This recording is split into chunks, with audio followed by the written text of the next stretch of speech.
प्रकरण 23. मिशन नेपाळ. 1999 हे भारतासाठी मोठे कसोटीचे वर्ष होते. मे ते जुलै दरम्यानच्या कारगिल युद्धाने भारताची आणि त्यातही भारतीय गुप्तचर संस्थांची प्रतिष्ठाच पणाला लावली होती. ते युद्ध जिंकले, पण त्या यशाचा आनंद निर्भेळ नव्हता. एक कडवट चव होती सर्वांच्या जिभेवर. त्या युद्धातील ऑपरेशन विजय चे यश साजरे करत असतानाही अनेकांच्या मनात एक खंत होती की आपण बेसावध असताना पाकिस्तानने कारगिलमधील काही शिखरांवर ताबा मिळवला. त्या एका चुकीपायी अनेक वीर जवानांना नाहक आपले प्राण गमवावे लागले. पण तो बेसावधपणा गुप्तचरांचा होता का? अजिबात नाही. 2 जून 1998 रोजी चायबीच्या संचालकांनी पंतप्रधान अटलबिहारी वाजपेयी, केंद्रीय गृहमंत्री लालकृष्ण अडवाणी, तसेच कॅबिनेट सचिव, गृहसचिव आणि मिलिटरी ऑपरेशन्सचे महासंचालक यांना पाकिस्तानच्या हालचालींची माहिती कळवली होती. मात्र ला त्याची कल्पना देण्यात आली नव्हती. केंद्र सरकारने नेमलेल्या कारगिल रिव्ह्यू कमिटीच्या अहवालातच याची नोंद आहे. तेव्हा हे गुप्तचरांचे अपयश नव्हते, परंतु तरीही त्यावेळी ते भारतीय गुप्तचर संस्थांच्याच माथी ते मारण्यात आले होते. तो सल मनात असतानाच चे आणखी एक अपयश समोर आले होते. ऑक्टोबर 12, 1999 रोजी जनरल परवेज मुशर्रफ यांनी लष्करी बंड करून पाकिस्तानची सत्ता हाती घेतली होती. साठी तो धक्काच होता. च्या गुप्तचरांना त्याची साधी चाहूलही लागू शकली नव्हती, आणि त्यावेळी ती लागण्याची शक्यताही नव्हती. कारण कारगिल युद्धाचा काळ म्हणजे मे ते जुलै 1999. या काळात च्या सिगिंट विभागाने मोठीच कमाल केली होती.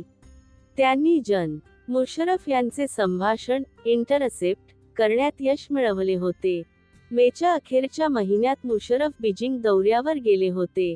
तेथून ते या युद्धासंदर्भात सातत्याने त्यांचे chief of army staff lieutenant Mohammad Aziz Khan यांच्याशी बोलत असत. मे 26 ते मे 29 या काळातील त्यांची सर्व संभाषणे ने टिपली होती. त्यांचे अन्य बोलणेही ने मधल्या मध्ये टिपले असावे, पण त्यातील या 4 दिवसांतील संभाषण भारताच्या दृष्टीने महत्त्वाचे होते. कारण त्यात मुशर्रफ त्यांच्या नागरी सरकारबाबत कशी तुच्छता बाळगून होते हे दिसत होतेच, परंतु भारतातील वाजपेयी सरकार या युद्धात किती संयम राखते आहे. अजून भारताने प्रत्यक्ष नियंत्रण रेषा ओलांडलेली नाही हेही त्या संभाषणातून स्पष्ट होत होते. जागतिक समुदायासमोर पाकिस्तानची आक्रमक वृत्ती उघडी पाडण्यासाठी ते अत्यंत उपयोगी होते. हा राजकीय फायदा मिळवण्यासाठीच वाजपेयी सरकारच्या संरक्षणविषयक कॅबिनेट समितीने हे संभाषण जाहीर करण्याचा निर्णय घेतला. जून 11, 1999 रोजी परराष्ट्रमंत्री जसवंत सिंग यांनी नवी दिल्लीत पत्रकार परिषद घेऊन मुशर्रफ, अजीज यांच्या संभाषणाची ध्वनिचित्रफीत वाजवली. त्यातून मोठी खळबळ उडाली. पाकिस्तानची नाचक्कीही झाली. पण आपले संभाषण इंटरसेप्ट करत होती हे मुशर्रफ यांना चांगलेच समजून चुकले. त्याचा परिणाम व्हायचा तोच झाला. ने तो विशिष्ट माहिती स्रोत गमावला. पुढे मुशर्रफ यांच्या बंडाबाबत आपण अंधारातच राहिलो. त्यामागील हे एक कारण. अशा वातावरणात 1999चा डिसेंबर उजाडला. वर्षाचे कॅलेंडर उलटायला आता फक्त 6 दिवस बाकी होते. दुसऱ्या दिवशी नाताळचा सण. भारताच्या दृष्टीने त्या दिवसाचे आणखी एक महत्त्व, ते म्हणजे तो वाजपेयींचा जन्मदिन. यंदा त्या वाढदिवसाच्या समारोहाला कारगिल विजयाची किनार होती. दिल्लीत त्याची जोरदार तयारी सुरू होती. पण आणखी काही वेळातच त्या उत्साहावर पाणी पडणार होते. डिसेंबर 24, 1999 त्या दुपारी बिहारमधील राजकीय कार्यक्रम आटोपून वाजपेयी वायुदलाच्या बोईंग विमानाने दिल्लीत परतत होते. दिल्लीतील पालम टेक्निकल एरिया तील VIP विभागात त्यांचे विमान उतरले तेव्हा दिल्लीत अंधार दाटून आला होता. विमानातील कर्मचाऱ्यांचा हसतमुखाने निरोप घेत पंतप्रधान शिडीवरून खाली उतरले, तर तेथे राष्ट्रीय सुरक्षा सल्लागार ब्रजेश मिश्र उभे. त्यांना पाहताच वाजपेयींच्या चेहऱ्यावर आश्चर्याचे भाव उमटले. काहीतरी गंभीर बाब असल्याशिवाय मिश्र तेथे आले नसते. खरेच होते ते. बाब अत्यंत गंभीर होती. तब्बल 1 तास आणि 40 मिनिटांपूर्वी इंडियन एअरलाइन्सच्या विमानाचे अपहरण झाले होते. आणि पंतप्रधान वाजपेयी यांना त्याचा पत्ताच नव्हता. तब्बल सुमारे 1.25 तास ते त्याबाबत अंधारात होते. त्यांना कोणी कळवलेच नव्हते. हे उजेडात आले, ते वाजपेयींचे सहाय्यक कांचन गुप्ता यांनी पुढे एका लेखात ते सांगितले, म्हणून त्या विमान अपहरणाच्या घटनेने सर्व यंत्रणांचे अवसानच गळाले होते. किंकर्तव्यमूळ अवस्था झाली होती त्यांची. त्याचाच हा परिणाम होता. देशाचे पंतप्रधान वायुदलाच्या बोईंग विमानाने प्रवास करत होते. त्या विमानात उपग्रही दूरध्वनीची सोय तेव्हा नव्हती. पण वैमानिकाकरवी त्यांना ती खबर द्यावी, हेही कुणाला सुचले नव्हते. धक्का खरोखरच मोठा होता. त्या दिवशी काठमांडूतील त्रिभुवन विमानतळावरून इंडियन एअरलाइन्सच्या फ्लाईट -814 ने नेहमीप्रमाणे उड्डाण केले होते. त्याचे गंतव्यस्थान होते दिल्लीतील इंदिरा गांधी आंतरराष्ट्रीय विमानतळ. सायंकाळी 4:40 च्या सुमारास त्या विमानाने भारतीय हवाई हद्दीत प्रवेश केला. त्याच वेळी तोंडावर लाल बुरखे घातलेले 5 दहशतवादी उठले. त्यातील एका चष्माधारी दहशतवाद्याच्या हातात बॉम्ब होता. तो फोडण्याची धमकी देत त्यांनी विमानाचे अपहरण केल्याची घोषणा केली. विमान लाहोरकडे वळवण्याचा आदेश त्यांनी दिला. कॅप्टन देवीशरण यांनी प्रसंगावधान राखून त्या दहशतवाद्यांना सांगितले की विमानात त्यासाठी पुरेसे इंधन नाही. ते अमृतसरला उतरवावे लागेल. नाईलाजाने दहशतवाद्यांना त्यांचे ऐकावे लागले. विमान अमृतसरला उतरवण्यात आले. त्यावेळी इकडे दिल्लीत पंतप्रधान वाजपेयींच्या अध्यक्षतेखाली तातडीची बैठक बोलावण्यात आली होती. अपहरणकर्ते इंधनाची मागणी करत होते. अमृतसर विमानतळावरील अधिकाऱ्यांना काय करावे कळत नव्हते आणि इकडे केंद्रीय कॅबिनेट सचिव यांच्या अध्यक्षतेखालील आपत्ती व्यवस्थापन गटाला काही सुचत नव्हते. त्या विमानाला कसेही करून अडवा, त्याचे उड्डाण लांबवा, असे आदेश देण्यात येत होते. सरबजीत सिंग हे तेव्हाचे पंजाब पोलीस प्रमुख. त्यांना विमानाची चाके पंक्चर करा, असे सांगण्यात आले होते. सरबजीत सिंग म्हणतात, ते असे बोलत होते की जसे काही ती सायकलची चाके आहेत. पण मग विमान अडवायचे तरी कसे? तिकडे विमानतळावर नुसताच गोंधळ होता. एकदा तर, कांचन गुप्ता सांगतात, परराष्ट्रमंत्री जसवंत सिंग वैतागून ओरडले होते की कोणतीही मोठी गाडी घेऊन जा, इंधनाचा ट्रक, रोड रोलर, काहीही, तुमच्याकडे जे असेल ते धावपट्टीवर नेऊन उभे करा. अखेर इंधन घेऊन जाणारा टँकरच विमानासमोर धावपट्टीवर आडवा उभा करायचा असे ठरले. दरम्यानच्या काळात पंजाब पोलिसांनी विमानतळावर पोलीस कमांडोंच्या 2 कंपन्या तैनात केल्या होत्या. राष्ट्रीय सुरक्षा रक्षकांच्या NSGच्या कमांडोंना अमृतसरला जाण्याचे आदेश देण्यात आले होते. पण त्यांना तिकडे घेऊन जाण्यास लवकर विमानच उपलब्ध होऊ शकले नव्हते. विमानात घुसून दहशतवाद्यांचा खात्मा करण्याची पोलीस कमांडोंची तयारी होती. या कमांडोंना दहशतवादविरोधी कारवायांचा चांगलाच अनुभव होता. पण तरीही त्या कारवाईत काही प्रवासी मारले जाण्याचे भय होतेच. केंद्र सरकारची त्याला अजिबात तयारी नव्हती. प्रवाशांना काहीही होता कामा नये, असे सरबजीत सिंग यांना सांगण्यात आले होते. शेवटी, विमान अडवण्यासाठी इंधनाचा टँकर पाठवण्यात आला. पण तो धावपट्टीवर लांबवरच उभा केल्याचे पाहून दहशतवाद्यांना संशय आला आणि त्यांनी वैमानिक देवीशरण यांना धमकावून विमान उडवण्यास भाग पाडले. त्यावेळी त्यांचे नशीब बलवत्तर की त्या विमानाची आणि टँकरची धग थोडक्यात टळली. टँकरच्या अवघ्या काही फुटांवरून विमानाने आकाशात झेप घेतली. तेथून ते लाहोरला, मग दुबईला नेण्यात आले. यापूर्वी अशाच परिस्थितीत दुबईने भारताला मदत केली होती. परंतु वाजपेयी सरकारच्या काळात दुबईशी भारताचे संबंध तेवढे चांगले राहिले नव्हते. त्यामुळे दुबईने ती बला आपल्या गळ्यात नको, असे म्हणत हात झटकले. अखेर अफगाणिस्तानात कंदहारला जाऊन ते विमान धडकले. एकदा तालिबानच्या ताब्यात ते विमान गेल्यानंतर हे अपहरणनाट्य यशस्वीरित्या संपण्याची आशाच मावळली होती. वाजपेयी सरकारने अपहरणकर्त्यांशी वाटाघाटी करण्यासाठी आयबीचे तत्कालीन विशेष संचालक अजित डोवल आणि नेहचल संधू, परराष्ट्र खात्याचे संयुक्त सचिव विवेक काटजू, रॉ. चे सी.डी. सहाय आणि आनंद अर्नी हे 2 अधिकारी यांचे पथक कंदहारला पाठवले. अखेर डिसेंबर 31 रोजी 3 दहशतवाद्यांच्या सुटकेच्या बदल्यात अपहरणकर्त्यांनी सर्व पोलिसांना सोडून दिले. हे 3 दहशतवादी होते. 1. मौलाना मसूद अझहर. सुटकेनंतर पुढच्याच वर्षी 2000 मध्ये त्याने जैश-ए-मोहम्मद ची स्थापना केली आणि त्याच्या पुढच्या वर्षी 2001 साली भारतीय संसदेवर हल्ला केला. 2. Ahmed Omar Saeed Sheikh. Wall street journal चा शोधपत्रकार डॅनियल पल याचा हा मारेकरी. परदेशी नागरिकांच्या अपहरण प्रकरणी काश्मीरमध्ये त्याला अटक करण्यात आली होती. आणि 3. मुश्ताक अहमद झरगर. काश्मीरातील अत्यंत क्रूर असा हा दहशतवादी. त्यावेळी जम्मू काश्मीरच्या तुरुंगात तो होता. त्याला सोडून देण्याच्या सूचनेला तेव्हाचे मुख्यमंत्री फारुख अब्दुल्ला यांनी जोरदार विरोध केला होता. खुनी आहे तो, त्याला सोडून देऊन पस्तावाल तुम्ही, असे त्यांनी रॉ. चे तत्कालीन प्रमुख एस. दुलत यांना बजावले होते. दुलत सांगतात, त्यावेळी अब्दुल्ला यांनी परराष्ट्रमंत्री जसवंत सिंग यांचेही वाभाडे काढले होते.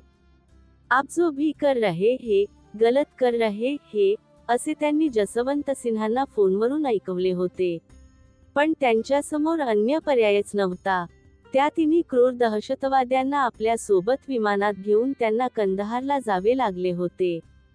या सगळ्या प्रकरणात एक प्रश्न वारंवार विचारला जात होता. ते विमान अमृतसरलाच का रोखून धरले नाही? पंजाब पोलीस कमांडोंना कारवाई करण्याचे आदेश का देण्यात आले नाहीत? एनआयसीचे कमांडो तेथे वेळेत का पोहोचू शकले नाहीत? या प्रश्नांच्या उत्तरात जे सांगितले जाते ते जेवढे अविश्वसनीय आहे तेवढेच धक्कादायकही. रॉ. च्या माजी अधिकाऱ्यांच्या म्हणण्यानुसार त्याला कारणीभूत ठरला होता रॉ. चाच एक अधिकारी शशीभूषण तोमर. तोमर त्यावेळी काठमांडूच्या भारतीय दूतावासात कौन्सिलर या पदावर काम करत होते. यू.व्ही. सिंग हे गुप्तचर त्यांच्या हाताखाली काम करत होते. एके दिवशी त्यांनी तोमर यांना खबर दिली की त्रिभुवन विमानतळावरून इंडियन एअरलाइन्सच्या विमानाचे अपहरण करण्याची जैश-ए-मोहम्मदची योजना आहे. त्यांची आखणी सुरू आहे. तोमर यांनी त्यावर सिंग यांना फटकारलेच. कोणी दिली तुम्हाला ही माहिती? कोण आहे तुमचा सोर्स? असे त्यांनी विचारले. विमानतळावरील एका अधिकाऱ्यानेच ही माहिती दिल्याचे सिंग यांनी सांगितले. तेव्हा उगाच नसत्या अफवा पसरवू नका, असे सांगून तोमर यांनी सिंग यांना वाटेला लावले. आणि काही दिवसातच सिंग यांची माहिती खरी ठरली. विमानाचे अपहरण झाले. त्यावर कडी म्हणजे नेमक्या त्याच विमानाने तोमर हे दिल्लीला त्यांची आजारी पत्नी सोनिया हिला भेटायला चालले होती. तोवर त्या दहशतवाद्यांना पत्ता नव्हता. पण रॉ. चा एक वरिष्ठ अधिकारी त्यांचा ओलीस होता. पण ते विमानात असल्याने काय फरक पडत होता? अमृतसरमध्येच त्या सर्वांच्या सुटकेची कारवाई का करण्यात आली नाही? याचे संयुक्तिक उत्तर कोणाकडेच नाही. पण अनेक जण एका वस्तुस्थितीकडे बोट दाखवतात. ती म्हणजे शशीभूषण तोमर यांची पत्नी सोनिया ही पंतप्रधानांचे प्रधान सचिव एन. के. सिंग यांची बहीण. वाजपेयींच्या पंतप्रधान कार्यालयातील एक सर्वात शक्तिशाली अधिकारी म्हणून तेव्हा सिंग ओळखले जात. यात भर म्हणजे सोनिया तोमर यांची धाकटी बहीण श्यामा ही अशाच एका शक्तिशाली व्यक्तीची पत्नी होती. त्या व्यक्तीचे नाव निखिल कुमार. ज्या कमांडो पथकावर विमानाच्या सुटकेची कारवाई सोपवण्यात आली असती, त्या एनआयसीचे संचालक होते ते. निखिल कुमार आणि एन. के. सिंग हे दोघेही आपत्ती व्यवस्थापन गटाचे सदस्य होते. कंदहारमध्ये मात खावी लागली, त्याची जी अनेक कारणे होती, त्यातील एक महत्त्वाचे कारण होते आय.बी. आणि रॉ. या दोन्ही संस्थांना नेपाळमधील आयएसआयच्या कारवाया रोखण्यात आलेले अपयश. त्या अपहरणामागे आयएसआयचा हात होता, हे स्पष्टच होते. पण तो हात नेपाळमधून काम करत होता. अब्दुल लतीफ, युसुफ नेपाली, दिलीप कुमार बुजेल आणि मेहरुजुद्दीन दांड हे अपहरणकर्त्यांचे साथीदार. त्यांनी त्यांना बनावट पासपोर्ट, खोटी कागदपत्रे बनवून दिली होती. ते सारे नेपाळमधले. वस्तुत 70च्या दशकापासूनच नेपाळची भूमी हे भारतविरोधी कारवायांचे एक केंद्र बनत चालले होते. 1975 मध्ये सिक्कीमच्या स्वातंत्र्यासाठीचे एक कारस्थान काठमांडूत रचले गेले होते. त्या कारस्थाननाट्यात सहभागी होती पाकिस्तानचे राजदूत, चीनचे उपपंतप्रधान, नेपाळचे राजे बिरेंद्र आणि सिक्कीमचे चोग्याल पाल्डेन थोंडुप नामग्याल अशी पात्रे. ते षड्यंत्र ने मोडून काढले. परंतु साधारणत 1980 पासून तर नेपाळ हा ISIचा आणि भारतविरोधी दहशतवाद्यांचा अड्डाच बनत चालला होता.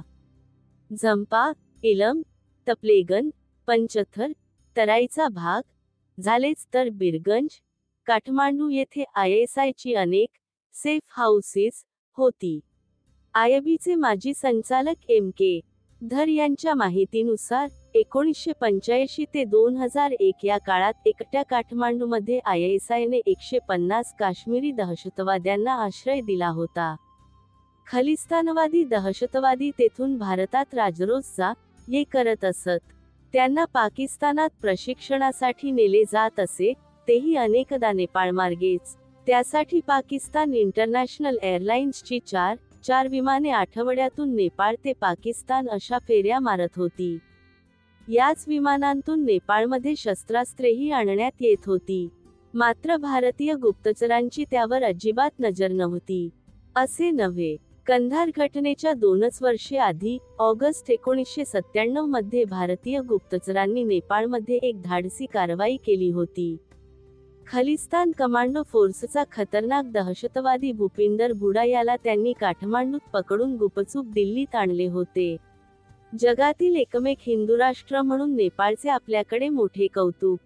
पण या हुडाची चौकशी केली तेव्हा समजले की याच हिंदू राष्ट्रामध्ये ISIने त्यांचे भक्कम नेटवर्क उभारले होते. त्याच्याकडून मिळालेल्या माहितीवरून पुढच्या 2च महिन्यांत आणखी 6 दहशतवाद्यांना नेपाळमधून ताब्यात घेण्यात आले. त्यांच्या चौकशीतून मिळालेल्या माहितीने भारतीय गुप्तचरांचे डोळे लख्खच उघडले. नेपाळमधील सत्तेच्या वर्तुळात उजळ माथ्याने वावरत असलेल्या मुहम्मद अरशद चिमा याचे पितळ त्या माहितीने उघडे पडले. पाकिस्तानच्या दूतावासातील प्रथम सचिव म्हणून चिमा वावरत होता. पण मुळात तो होता ISIचा काठमांडूतला प्रमुख. नेपाळमधील शिक्षण संस्थांपासून व्यावसायिक कंपन्यांपर्यंत ठिकठिकाणी त्याने आपले एजंट तयार करून ठेवले होते. त्यांच्या सहाय्याने तो नेपाळमध्ये भारतविरोधी सायबॉर ही मनोवैज्ञानिक युद्ध चालवत असे. त्या सायबॉरचा एक नमुना पाहायला मिळाला 1999च्या डिसेंबरमध्ये. माधुरी दीक्षित ही तेव्हाची आघाडीची अभिनेत्री. ती नेपाळमध्ये गेली असताना एका वृत्तपत्राने तिची मुलाखत घेतली. त्यातील एका प्रश्नाला उत्तर देताना ती सहजच म्हणाली की नेपाळ हे अगदी माझ्या मायभूमीसारखे आहे. ही मुलाखत प्रसिद्ध झाली आणि पाहता पाहता नेपाळमध्ये संतापाची लाट उसळली. माधुरीचे हे विधान म्हणजे भारताच्या विस्तारवादी मनोवृत्तीचा नमुना आहे. भारतीय लोक नेपाळला भारताची वसाहत मानतात, अशा प्रकारचा प्रचार त्यामागे होता. नेपाळी नागरिकांच्या मनात आधीच भारताबद्दल एक विचित्र भावना असते. हा देश आपल्याला, आपल्या संस्कृतीला, अर्थव्यवस्थेला गिळंकृत करू पाहत असल्याचा समज तेथे खोलवर रुजलेला आहे. तेथील राज्यकर्त्यांनी भारताकडे सातत्याने संशयाने पाहण्याची वृत्ती जाणीवपूर्वक जोपासली आहे. त्याचाच फायदा ISIने घेतला. माधुरीच्या मुलाखतीच्या निमित्ताने नेपाळी मने पेटवली. याची पुनरावृत्ती पुढच्याच वर्षी करण्यात आली. त्यावेळी निमित्त शोधण्यात आले ऋतिक रोशनच्या मुलाखतीचे. जानेवारी 2000 मध्ये त्याचा पहिलाच चित्रपट कहो ना प्यार है प्रदर्शित झाला होता. तो प्रचंड गाजला. ऋतिक रातोरात सुपरस्टार बनला. त्यामुळेच बहुधा त्याला यावेळी लक्ष्य करण्यात आले. त्याने कुठल्याशा मुलाखतीत मी नेपाळचा, तेथील लोकांचा द्वेष करतो असे म्हटल्याच्या बातम्या पसरवण्यात आल्या. त्यात आघाडीवर होती ISIची गुंतवणूक असल्याचा आरोप असलेली स्पेस टाइम टेलिव्हिजन नेटवर्क ही कंपनी. या कंपनीचा मालक होता जमीम शाह. तो मूळचा काश्मीरी वंशाचा. चॅनेल नेपाळ ही केबल वाहिनी आणि 2 वृत्तपत्रे तो चालवत असे. त्यांद्वारे त्याने पद्धतशीरपणे हृतिकविरोधात मोहीम सुरू केली. त्यात काही नेपाळी संघटना सामील झाल्या. चित्रपटगृहे ही एरवीही सॉफ्ट टार्गेट असतात. या संघटनांनी सगळ्याच भारतीय चित्रपटांवर आणि खासकरून हृतिकच्या चित्रपटावर बंदी घालण्याचा फतवा काढला. तो चित्रपट जेथे प्रदर्शित करण्यात येत होता त्या चित्रपटगृहांवर हल्ला चढवला. भारतीय नागरिक आणि भारतीयांची दुकाने यांवर हल्ले करण्यात आले. स्टेट बँक ऑफ इंडियाच्या शाखेवर दगडफेक करण्यात आली. सलग 2 दिवस ही दंगल सुरू होती. ठिकठिकाणी पोलीस आणि आंदोलक यांच्यात चकमकी घडत होत्या. अनेक ठिकाणी पोलिसांना लाठीमार, अश्रुधुराचा मारा करावा लागला. त्यात काठमांडूमध्ये 4 आंदोलकांचा मृत्यू झाला, 12 जण जखमी झाले. हृतिक रोशनने नेपाळविरोधात एकही शब्द उच्चारलेला नसताना हे सारे घडले होते. मी आतापर्यंत दिलेल्या सगळ्या मुलाखतींच्या ध्वनिचित्रफिती देतो. पहा, त्यात कुठेही मी असे म्हटलेले नाही, असे हृतिक स्टार न्यूज वरून सांगत होता. परंतु ISIचा प्रोपगंडा एवढा प्रभावी होता की त्याच्या खुलाशावर कोणीही विश्वास ठेवण्यास तयार नव्हता. फार काय, भारतातही नेपाळी नागरिकांचे काही गट त्याच्या विरोधात चित्रपटगृहांसमोर निदर्शने करत होते. यामागे नेमके काय आणि कोण होते हे भारतीय गुप्तचरांपासून लपून राहिलेले नव्हते. ते आपल्याला दिसते भारताच्या तेव्हाच्या प्रतिक्रियेतून. नेपाळ आणि भारत यांच्यातील मैत्रीसंबंधांच्या विरोधात असलेल्या प्रवृत्तींकडून द्वेष आणि अविश्वास यांचे वातावरण निर्माण करण्याच्या हेतूने या निदर्शनांची पद्धतशीरपणे आखणी करण्यात आली आहे. परराष्ट्र मंत्रालयाने नेपाळच्या दूतावासातील एका वरिष्ठ अधिकाऱ्याला बोलावून या भाषेत आपला निषेध नोंदवला होता. याशिवाय या प्रकरणी खुद्द पंतप्रधान अटलबिहारी वाजपेयी नेपाळचे पंतप्रधान गिरिजा प्रसाद कोइराला यांच्याशी दूरध्वनीवरून बोलले होते. या घटनेनंतर मुहम्मद चिमा याच्या प्रत्येक हालचालीवर नजर ठेवण्यात येऊ लागली. IB आणि RAW या दोन्ही संस्थांनी आपले खबरे कामाला लावले. कंधार अपहरणात त्याच्या हात असल्याचा संशय होताच. याशिवाय तो दहशतवाद्यांना शस्त्रे आणि स्फोटके पुरवत असल्याचीही माहिती होती.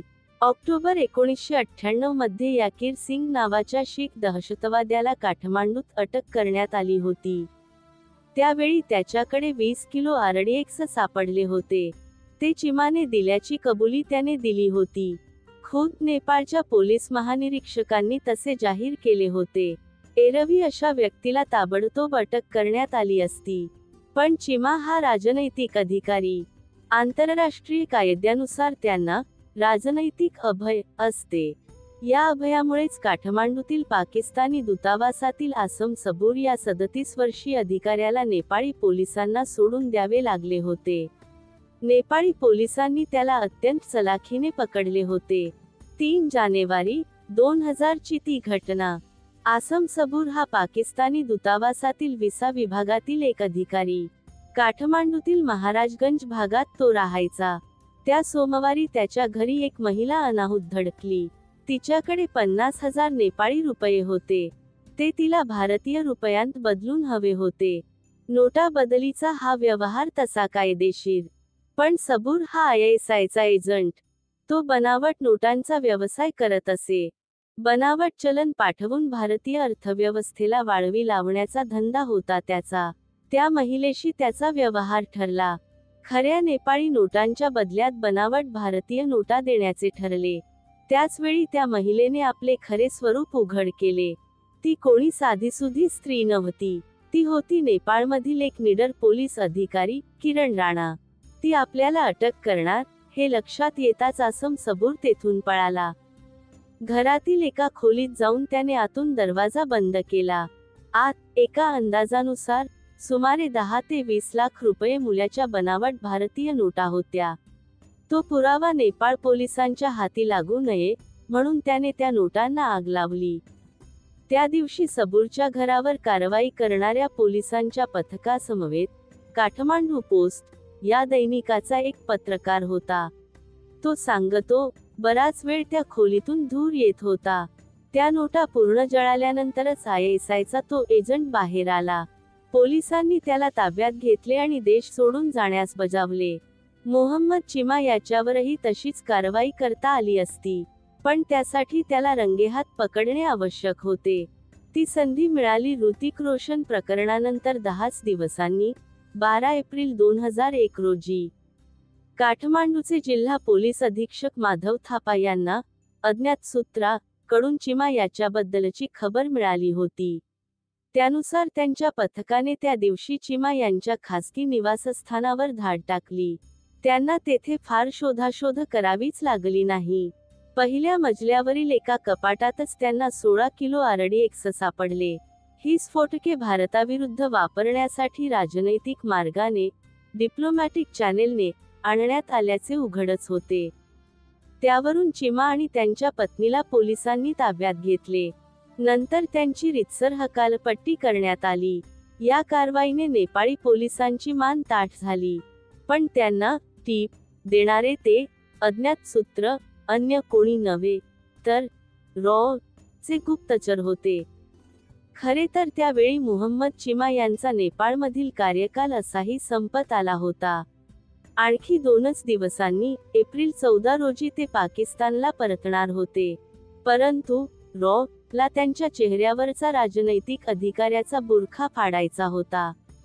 पाकिस्तान नेपाळमध्ये काय धंदे करत होते, हे जगाला दाखवून ISIच्या चेहऱ्यावर काळे फासायचे होते. नेपाळ पोलिसांच्या वहाणेने त्यांनी तो विंचू मारला. काठमांडूतील बानेश्वर या निवासी भागातील ज्या इमारतीत चिमा यांचे हे खासगी निवासस्थान होते, त्याच इमारतीत एका बांधकाम कंपनीचे कार्यालय होते.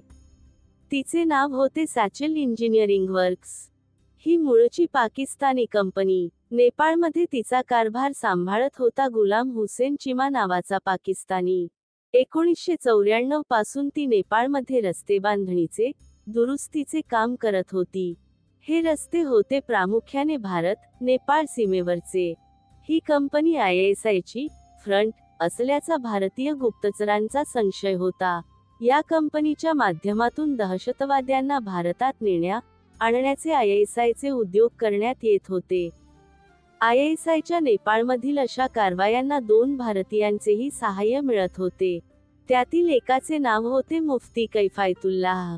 तो उत्तर प्रदेशातला हुजी या दहशतवादी संघटनेचा कमांडर होता. तो भारत-नेपाळ सीमेवर त्याचे अनेक कॉन्टॅक्ट्स होते. त्यांचा वापर ISI करत असे. तर दुसऱ्या भारतीयाचे नाव होते मिर्झा दिलशाद बेग. हा मूळचा उत्तर प्रदेशातील गोरखपूरमधला माफिया डॉन. नंतर तो नेपाळमध्ये स्थायिक झाला. एवढेच नव्हे, तर तेथे खासदार म्हणून निवडून आला.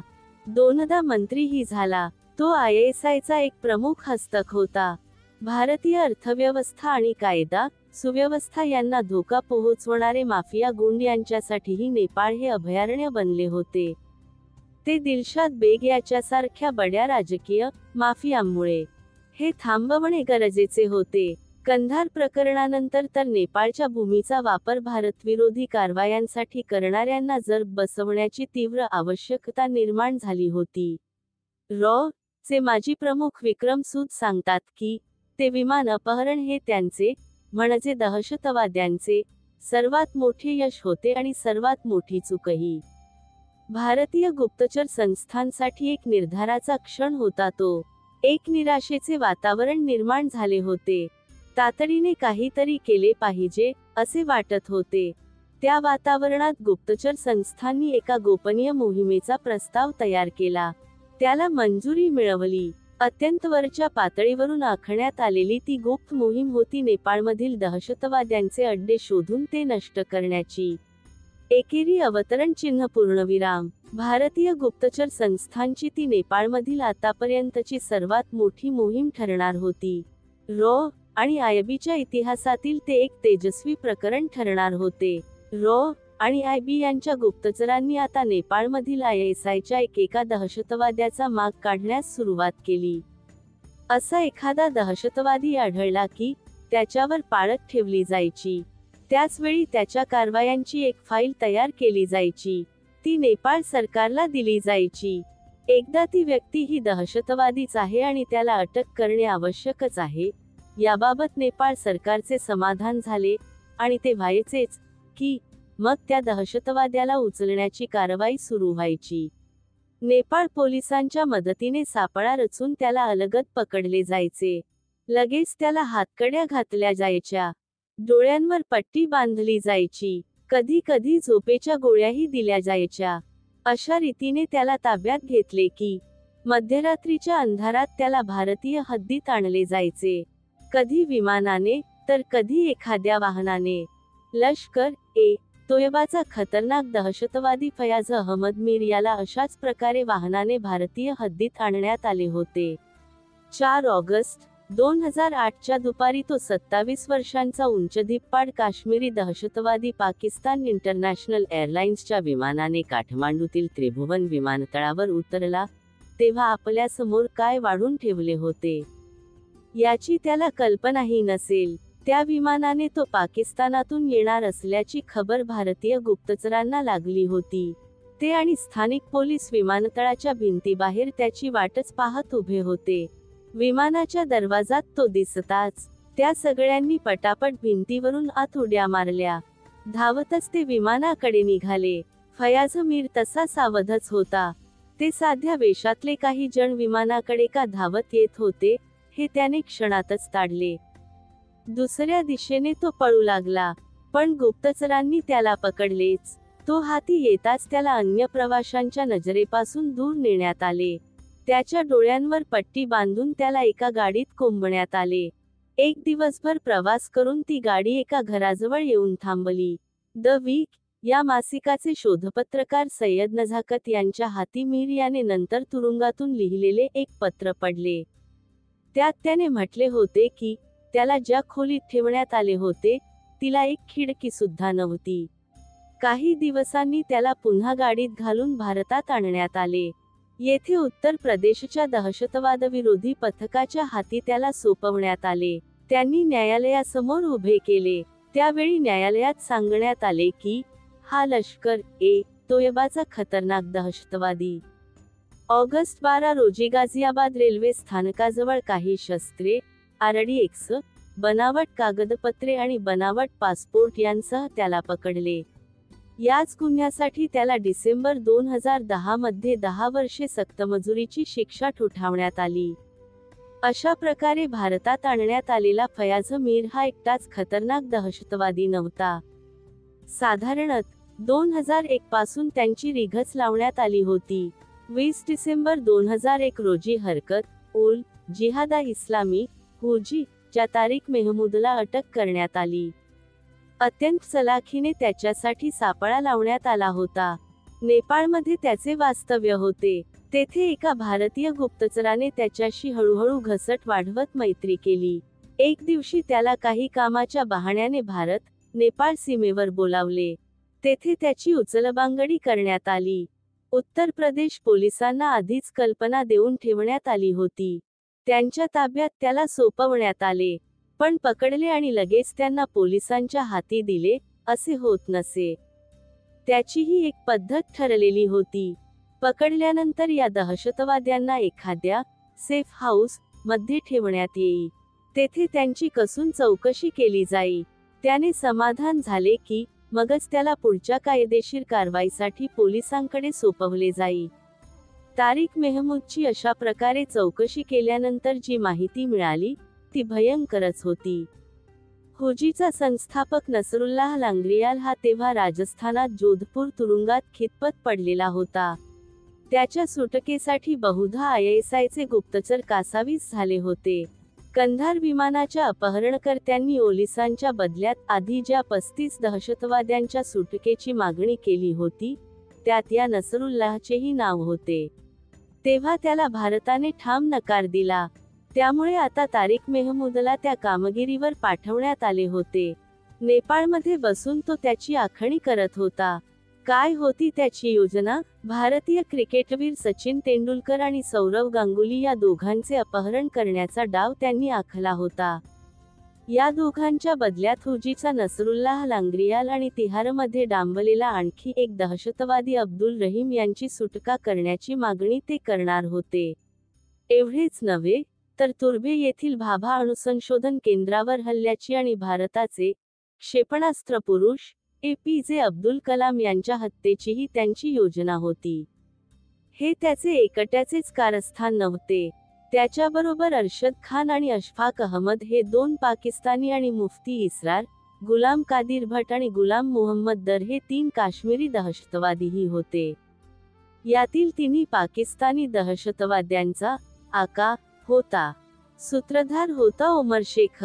कंधार प्रकरणात सुटका होऊन पाकिस्तानात जाऊन बसलेला हा क्रूर दहशतवादी. त्यानेच या तिघांना प्रशिक्षण दिले होते. भारतीय जीवनशैली, तेथील खाणेपिणे, हिंदी भाषा यांबाबत अवगत केले होते.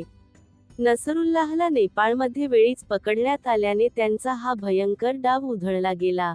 भारतावरचे एक संकट टळले. 2001 ते 2009 या काळात असे किमान 400 दहशतवादी नेपाळमधून आणण्यात आले.